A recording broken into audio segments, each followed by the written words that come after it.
അമേരിക്കയുടെ വാർ മിനിസ്റ്റർ ഇന്ന് വലിയ ഒരു പ്രസ്താവന നടത്തിയിരിക്കുകയാണ്. ഇറാനുമായി ബന്ധപ്പെട്ട്, യുദ്ധവുമായി ബന്ധപ്പെട്ട് അമേരിക്കക്കുണ്ടായ നാശനഷ്ടങ്ങളാണ് അദ്ദേഹം വിശദീകരിക്കുന്നത്. അത് എത്രമാത്രം വലിയ നഷ്ടമാണ് ഉണ്ടാക്കിയത് എന്ന കാര്യം അദ്ദേഹം പറയുന്നു. അത്തഖ്ദീറുൽ ഹാലി ലി കുൽഫത്തി ഹർബി ഇറാൻ ഹുവ 37.5 മില്യർ ഡോളർ, ഏകദേശം $37.5 ബില്യൺ ഇറാനുമായിട്ടുണ്ടായ യുദ്ധത്തിന്റെ ചെലവ് എന്നാണ് അമേരിക്കയുടെ വാർ മിനിസ്റ്റർ പറയുന്നത്.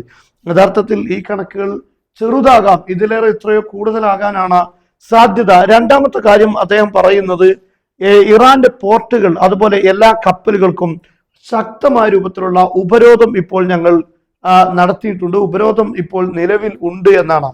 മൂന്നാമത് പറയുന്നത്, റൂസിയ വസ്വീൻ തുസായിദാനി ബിമുസ്തവയാത്ത് മുഖ്തലിഫ ഫി തംകീനി ഇറാൻ മിൻ ബഅദി മാ തഖൂമു ബിഹി. ഇപ്പോൾ ഇറാൻ നടത്തുന്ന ആക്രമണങ്ങളിൽ, തിരിച്ചടികൾ, അതിൽ ചിലതെല്ലാം ഇറാന്റെയും റഷ്യയുടെയും ചൈനയുടെയും സഹായത്തോടെ ഇറാന് സാധ്യമാകുന്നു എന്ന കാര്യം അദ്ദേഹം പറയുന്നു. എന്ന് പറഞ്ഞാൽ റഷ്യയുടെയും ചൈനയുടെയും ഭാഗത്തുനിന്ന് ശക്തമായ രൂപത്തിലുള്ള ടെക്നിക്കൽ സപ്പോർട്ട് ഇറാന് ലഭിക്കുന്നുണ്ട്. അതുപോലെ തന്നെ ലോജിസ്റ്റിക് സഹായങ്ങളെല്ലാം ലഭിക്കുന്നു എന്നാണ് അദ്ദേഹം പറയുന്നത്.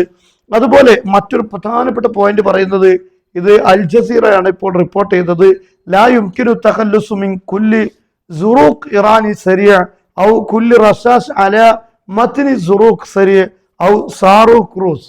ഇറാന്റെ സ്പീഡ് ബോട്ടുകളിൽ പ്രധാനമായും ക്രൂസ് മിസൈലുകൾ, അതുപോലെ മിഷീൻ ഗണ്ണുകൾ, ഇങ്ങനെ തുടങ്ങിയിട്ടുള്ള സംവിധാനങ്ങളാണ് സ്പീഡ് ബോട്ടുകളിൽ ഉള്ളത്. എന്നാൽ ഇതിന് പൂർണ്ണമായും ഇതിൽ നിന്ന് രക്ഷപ്പെടാൻ കഴിയില്ല, അതിനെ പൂർണ്ണമായും തകർക്കാൻ കഴിയില്ല എന്ന കാര്യമാണ് ഇപ്പോൾ വാർ മിനിസ്റ്റർ പറഞ്ഞിരിക്കുന്നത്. കാരണം അത് തകർക്കാനുള്ള എല്ലാ ശ്രമങ്ങളും അമേരിക്ക ഇതുവരെ നടത്തിയിട്ടുണ്ട്. കാരണം ഹോർമുസ് കടലിടുക്കിൽ ഇറാൻ പ്രധാനമായി നടത്തുന്ന പ്രതിരോധം ഈ സ്പീഡ് ബോട്ടുകൾ ഉപയോഗിച്ചുകൊണ്ടാണ്.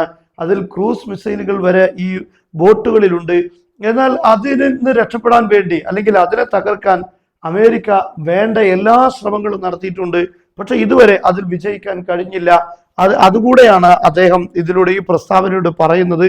എന്തായാലും അമേരിക്കക്ക് 37.5 ബില്യൺ ഈ യുദ്ധത്തിലൂടെ ഉണ്ടായിരിക്കുന്നത്. ഇതൊരു വലിയ സംഖ്യയാണ്. എന്നാൽ ഇതിലേറെ എത്രയോ കൂടുതലായിരിക്കും. അതുപോലെ അമേരിക്കൻ സൈനികർക്കുണ്ടായ പരിക്കുകൾ, ഇതെല്ലാം വലുതാണ് എന്ന് നമുക്കറിയാം. ഈ യുദ്ധം സാധാരണ അമേരിക്ക നടത്തുന്ന ഒരു യുദ്ധത്തിലപ്പുറം ഇതുവരെ ലക്ഷ്യം നേടാൻ കഴിഞ്ഞില്ല എന്ന് മാത്രമല്ല, ശത്രു ഈ യുദ്ധത്തോടുകൂടെ കൂടുതൽ ആധിപത്യം നേടിയെടുത്ത ഒരു യുദ്ധമായി അമേരിക്കക്ക് ഒരു തലവേദനയായി മാറിയിരിക്കുന്നു, അഭിമാന പ്രശ്നമായി മാറിയിരിക്കുന്നു എന്നത് വസ്തുതയാണ്.